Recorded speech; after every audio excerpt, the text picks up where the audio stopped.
19-годишната девојка закрепнува на гинеколошкото одделение во Струмичката болница по породувањето во неделата вечерта кое што се случило во семејниот дом во Баница. Доктор Митко Киров, гинекологот кој што ја примил родилката, вели дека девојката била донесена во многу лоша состојба. Изговорот беше демек имале однос со дечкото и крвар, меѓутоа на преглед утврдив дека се работи за породување. Имаше доста обилно крварење, пациентката беше скоро искрварена, шокирана, затоа што имаше остатоци од плацента, од постелката.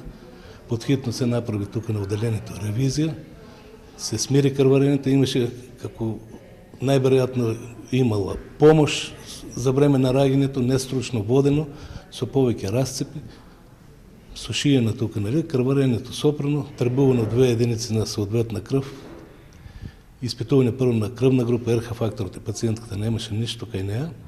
Полициски екипи уште истата вечер биле во нејзиниот дом каде се пронајдени докази дека е извршено породување, но го немало бебето.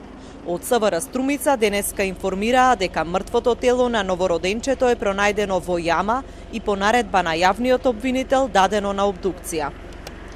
Повеќето жители на Баница не слушнале за случајот со родилката од нивното населено место. Оние пак што знаеа не сакаа да го коментираат.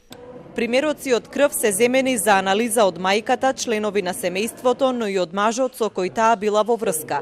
Истрагата треба да ги открие причините и мотивите зошто девојката е породена дома, но и кој го фрлил бебето во полско веце.